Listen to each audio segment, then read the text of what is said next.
Welcome! Today we're going to talk about this absolutely beautiful 2018 Tesla Model X. This is the 100D.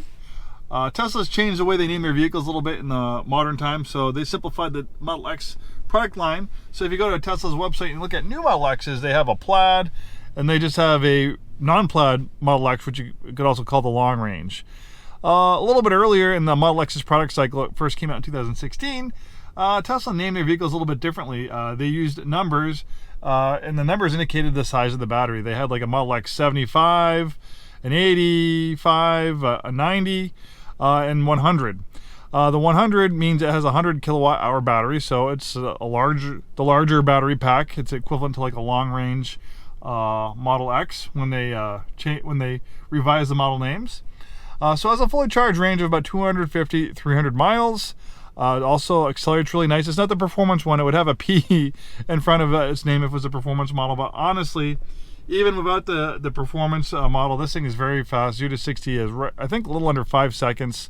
Definitely sports car territory. So if you're not an all-out speed demon, this thing has plenty of performance, plenty of acceleration. And this is a beautiful example. It's a really lovely color combination with a blue exterior and this lovely white interior. It is a really nice color combination. We have the original build sheet on this one. Tesla's kind of simplified their options a little bit on the Model X. Earlier on, things were more optional. This has the ultra high fidelity sound system. This one also has enhanced autopilot. Right now, enhanced autopilot is $6,000. So enhanced autopilot is basically like full self-driving for the highway. So from the on-ramp to the off-ramp, this vehicle will drive itself on the highway. It will automatically change lanes, move with the flow of traffic. You also have a summon and a few extra options that you don't get with the regular autopilot. I have full self-driving on my Tesla. The full self-driving is awesome, but the full self-driving in the city streets can be nerve-wracking for some people. You really need to pay attention. It can do unexpected things if it gets confused. But on the highway, the highway is a lot more predictable. And, so if you're not looking for the full self-driving just yet, the enhanced autopilot's a nice stepping stone. It's basically, like I said, full self-driving for the highway. And if you do eventually want to upgrade to the full self-driving, right now Tesla will give you a discount. Basically, full self-driving right now is $12,000. But if you have an enhanced autopilot on your Tesla, they're not going to charge you the full $12,000. They'll basically deduct the cost of the enhanced autopilot. So I think right now in this one, it should be about $6,000 if you want to upgrade to full self-driving. And right now, as of January 2024, Tesla is finally rolling out their full self-driving beta 12, which is a fully end-to-end AI version of their full self-driving. They completely rebuilt the system. So I think we'll see some exciting stuff this year with the full self-driving and all those benefits. I think will also trickle down to the enhanced autopilot and to the autopilot. We have the black brake calipers, sub-zero weather package, dark ashwood decor, GPS-enabled home link, white premium interior. This has a premium upgrades package. This color is the deep blue metallic. We have the white premium interior, smart air suspension. This one has third row seats, towing package, 100D long range, dark headliner. It has these 22-inch Onyx black wheels. These wheels are really nice looking. Kind of makes this thing pop. With the blue exterior and those 22-inch wheels, this thing is absolutely gorgeous.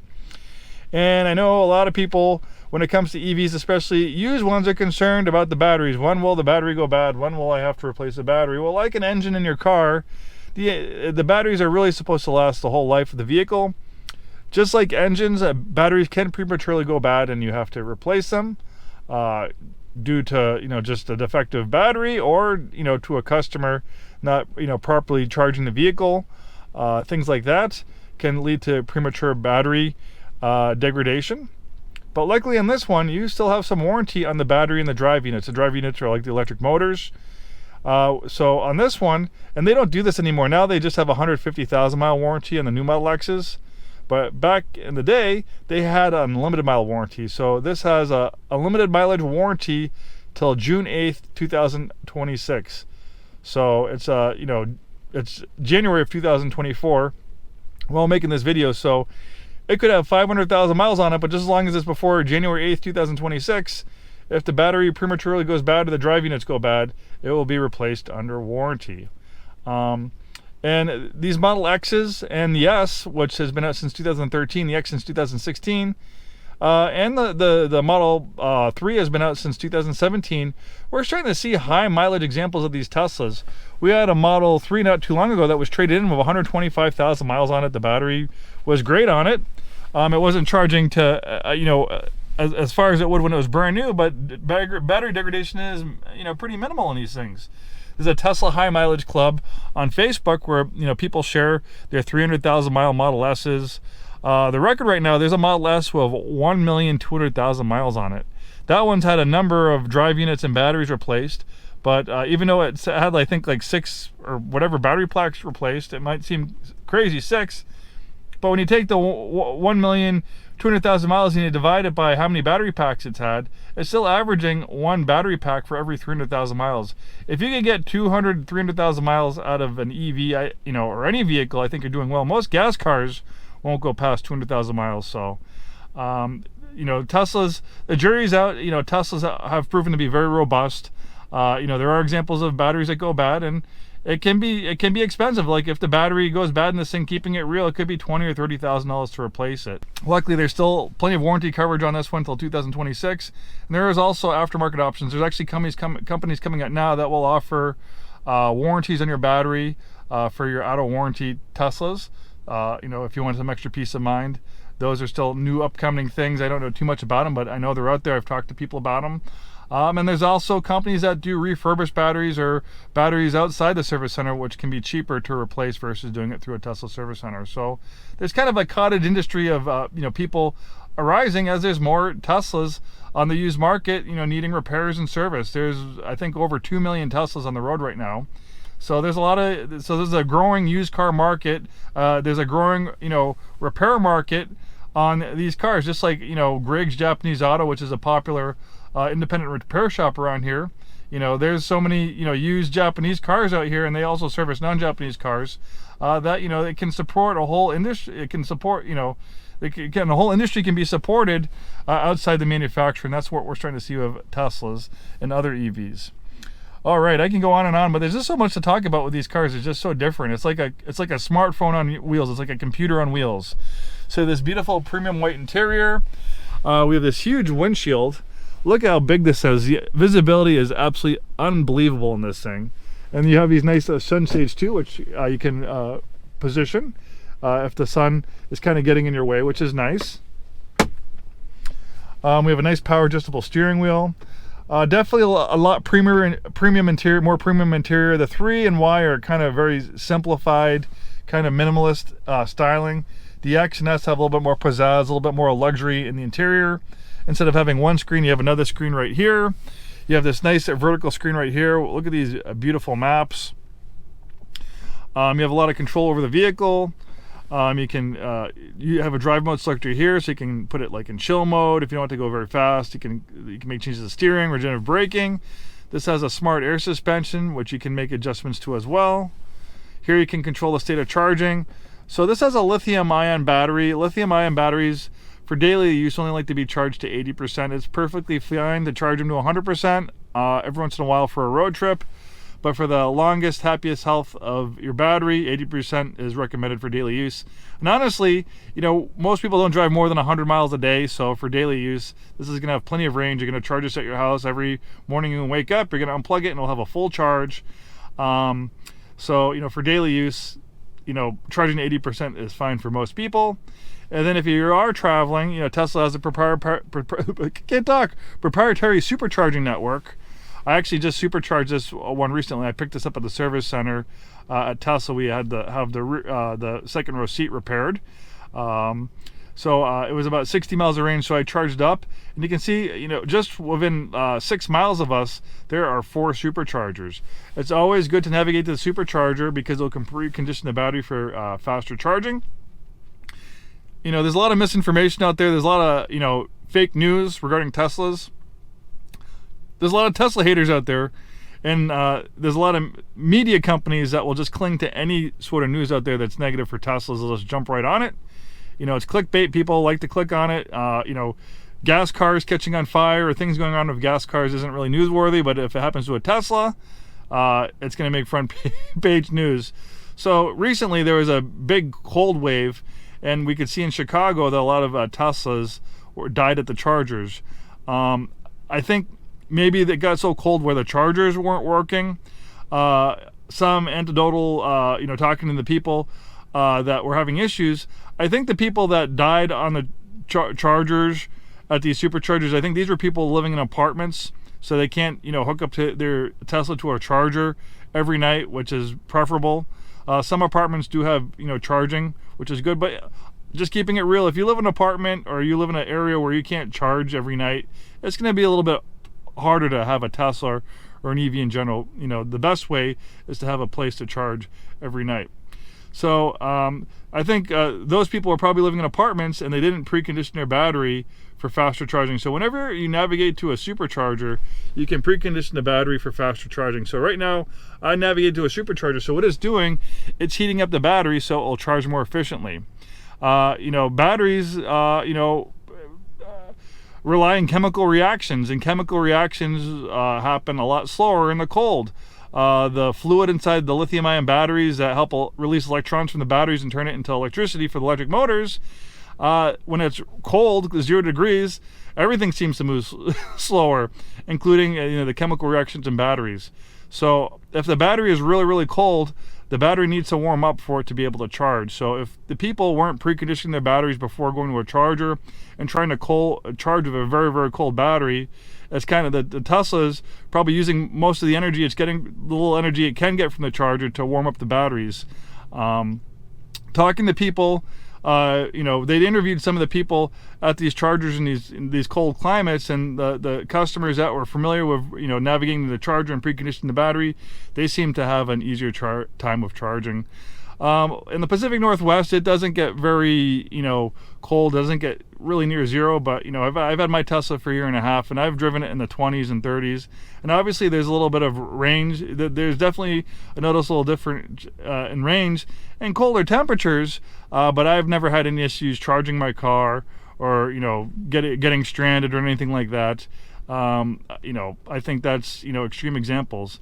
And here's a perfectly good example. I think it's Norway. In Norway, 1 in 4 cars are electric. And talking to a roadside assistance company in Norway, by far, I think by huge margins, gas cars fail at a lot higher rate than electric vehicles. Electric vehicles are still more reliable than gas cars in colder climates, despite what you see or hear on the news. If you look at the cold hard data, it points the other direction. All right, enough about that. So we have that amazing supercharging network, and Tesla has an amazing trip planner. So if I wanted to go to Spokane, Washington, across this great state of Washington, I don't have enough range to make it. I just put it in the trip planner, and it'll plan my whole trip for me. It'll tell me where to charge for, how much range I'll have when I get to the charger, how long to charge for. So you can see it figured out my whole trip to Spokane. And the Tesla trip planner is very complex. It will never leave you hanging. It takes the range anxiety out of owning an EV. It uses very complex algorithms that looks at outside temperature, elevation, your tire pressure, outside ambient temperature, wind speed, all things that can make changes into the range of your vehicle. It takes that all into consideration to have a very accurate range estimate to get to your destination. And if I wanted to take it a step further, basically you could almost travel anywhere in the United States. We're in Washington. If I wanted to go back across the country to my hometown of Boston, Massachusetts, I can put it in the trip planner and it'll figure out the whole trip for me. Obviously, there are probably some dead zones in some pretty rural areas where there's like almost nothing. But in most populated areas in the United States, areas that are driven by a lot of people, including driving across country, you can do it. We actually had a customer who bought a Model S from us. He lived in San Francisco. He flew up here to Seattle-Tacoma International Airport, SeaTac Airport, and he picked up his Model S and drove it to San Francisco. And he supercharged the whole way. We actually let him keep it on our account. That was part of the deal. We kept it on our account until he made it to San Francisco, so he could supercharge, and we'd pay for it.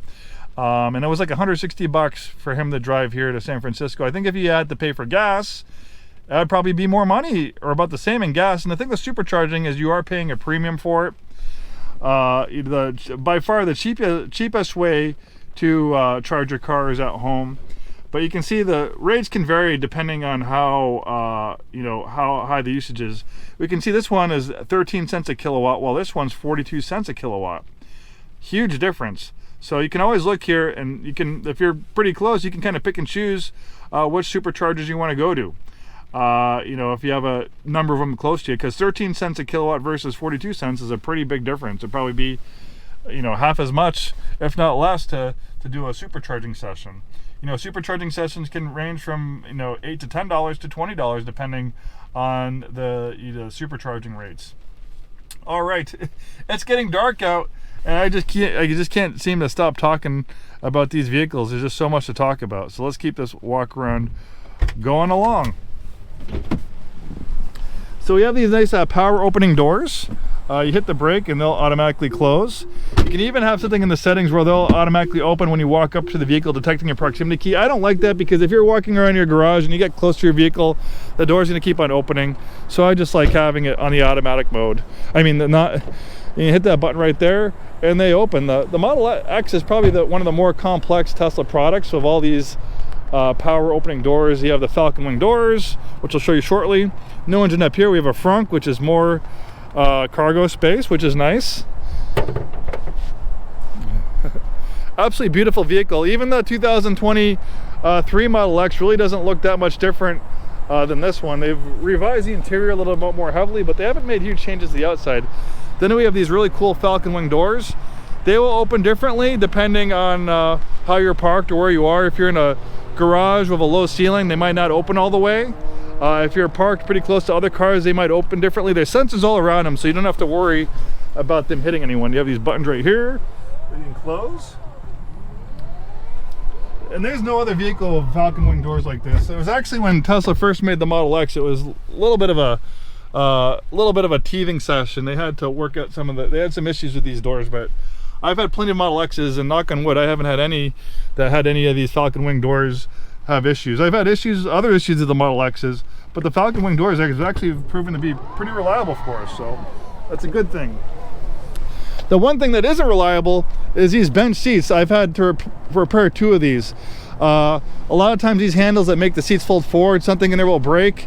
Unfortunately, Tesla's solution is not replacing the part, but replacing the whole seat assembly. So I just paid $3,000 to replace this whole seat assembly to fix it. So unfortunately, that kills our profit margin on this one. That's just the risks of being in the used car business.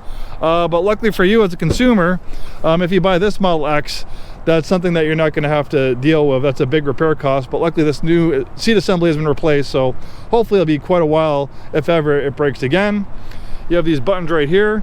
So there's different seating configurations available in the Model X. You can get them as a 5-seater. You can get them as a 6-seater. This has a 7-seater. So instead of having the second row captain's chairs, 2 seats, this has a bench seat, so you can seat up to 7 people. So if we compare this to a brand new Model X, some people might think, oh, well, I can buy a brand new Model X for $75,000 and it qualifies for a tax credit. That is true, but that is a 5-seater Model X. If you want to upgrade to a third row seat, I think it's at like $6,000 to upgrade to the third row seat. Upgrading to the 22-inch wheels on the new Model X is $4,500. I think the premium white interior in a new Model X is about $1,500. And then the enhanced autopilot is $6,000. So I'll put up on the screen, so a comparable new Model X with the same features as this one, or similar features, I would say is probably close to $100,000, if not more. I'll pop it up on the screen and you can see yourself how much it is. By far, this is at a lot lower price point. I don't talk too much in the pricing of these videos because we change our prices on a weekly basis, and you might be watching this video 5 years in the future and pricing might be different. Well, I better end this now. It's raining. I don't want to ruin my GoPro or my fancy new microphone I got for it. Thanks so much for taking the time today to watch this video. Hopefully see you soon. If you want updates on our newest inventory on our YouTube page, subscribe and hit alerts, and you can get updates on some of our newest, coolest inventory that we have. Thanks so much for watching. Hope to see you soon, and have a wonderful day.